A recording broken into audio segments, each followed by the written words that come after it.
Since my time in Peru, and especially since the Wauchuma ceremony I undertook over there, I feel completely home with nature. I feel so grounded with nature. I feel like slowing down, and everything comes up in that silent, in that diving so deeply into physical reality, immersing myself with it.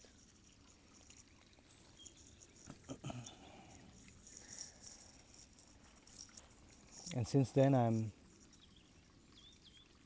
feeling a different, new, clearer, deeper connection with animals as well.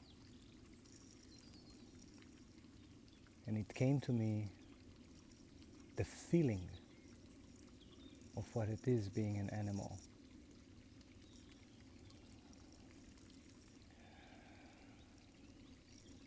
Animals are completely immersed in this reality, in this experience of nature. And they are bound to nature, they are bound to Mother Earth through food. They are completely immersed in it. It ties them so strongly to the ground that they are blinded by it. They are addicted to that. There's a lot of energy exchange that goes over there. Survival has a lot to do with it. It's like the other side of the coin. And their addiction to that, their immersedness so deep into food in Mother Nature, is allowing them to experience food on a level that humans have forgotten.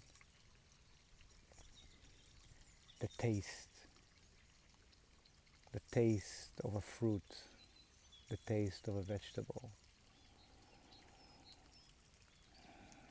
Fruits taste like candies. Nuts and almonds taste like butter. And the eating ceremony, it's a ceremony, it's not a process. It's eating is a ceremony. It's so overwhelming to the senses. And the animal experience it in everyday moment when they are eating. That's why they are bound to food. That's their survival instinct that keeps them attracted to that. The attraction to food is so great because they have a deeper knowingness that in any moment life can end, and they are living life by the moment.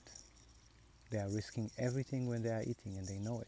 They are risking death. They are risking being eaten by a different animal, different insect, different animal. And that's their cycle. That's the devil's cycle that they're going through. This immersion in food, the taste, what it gives them, this unbelievable explosions of senses while tasting the food. And that's also the most dangerous thing for them. They are not on their guard when they are eating. They cannot be on their guard. So they are vulnerable.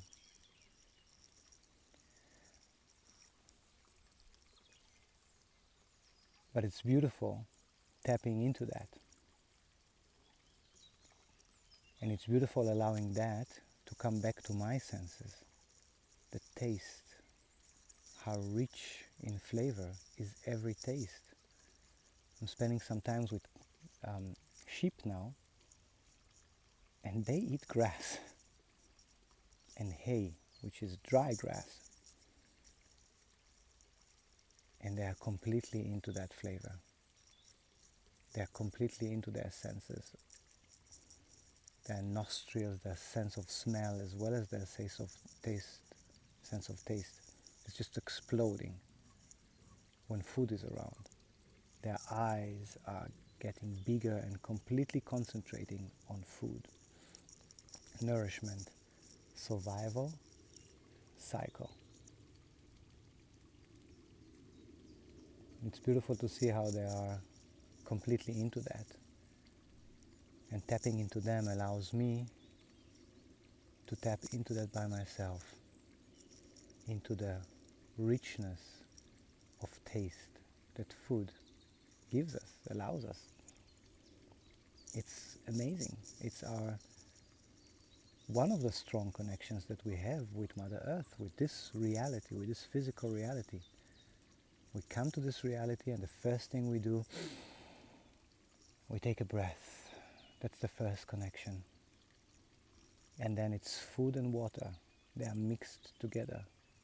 That's our nourishment from Mother, from the Mother, from our direct Mother. And that's later on being separated to solid foods and liquids that we receive from Mother Earth. That's the strongest ties we have with this reality, with this experience. This experience is based on air, water and food. And later on comes touch and feeling, and actually the five senses are the first one there, and then come the other senses. And that's how evolutionary brought us, humans, to this place where we are at, so far from the senses actually.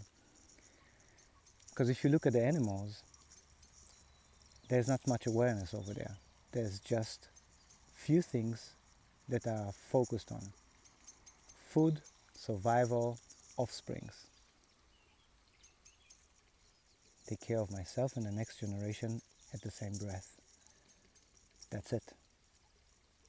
Domestical animals have more awareness because their senses are still very strong with survival, with achieving and attaining food. But throughout their history, the blood remembers that they need that, but experience have showed them, it was just a fish here coming out of the pond, experience have showed them that they can relax into it, that they have a master who takes care of them. So they have more awareness. That's why domestical animals are very close to us and show also some human aspects. Like some animals can smile and we can hear that they even try to speak, or voices. They take on our illnesses. Domestical animals, they do, especially dogs. Cats and especially dogs take on our illnesses, their master illness. And humans, going through that evolutionary ladder,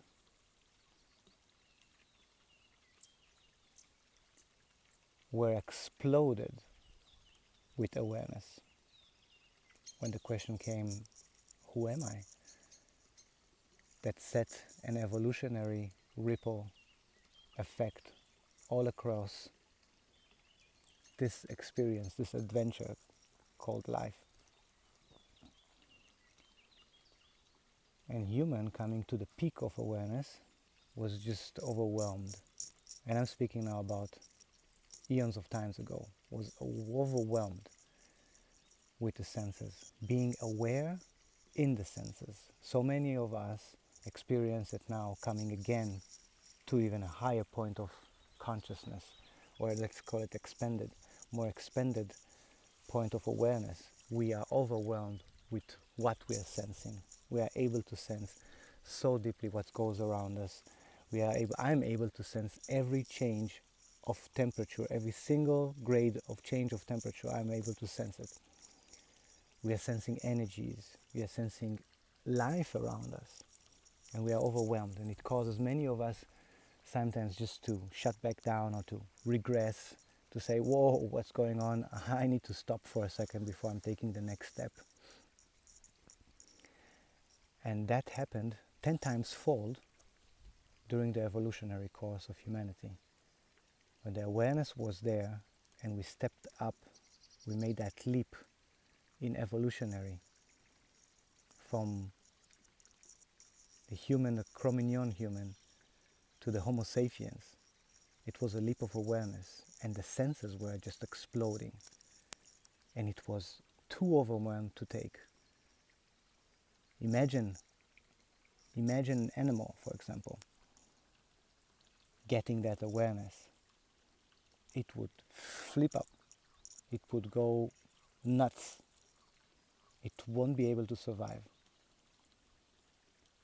And humanity, gradually reaching to that point, started to shut down, started to regress on their senses. It was too overwhelming to sense everything, the smell and the sight and the taste and the energies. It was too overwhelmed.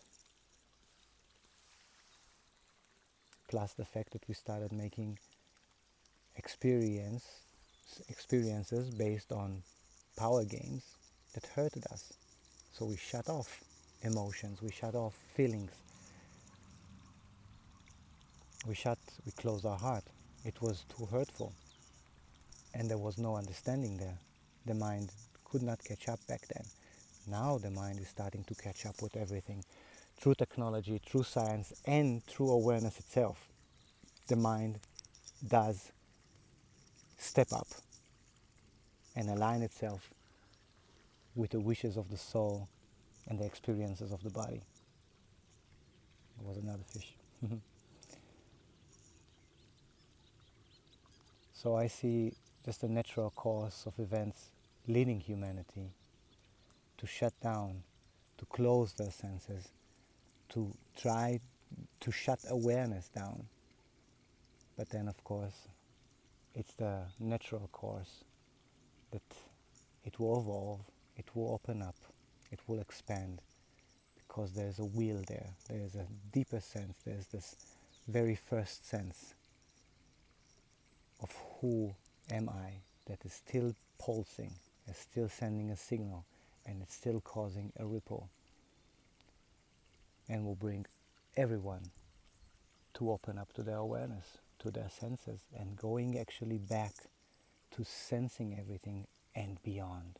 We are making a full circle coming back from the other side.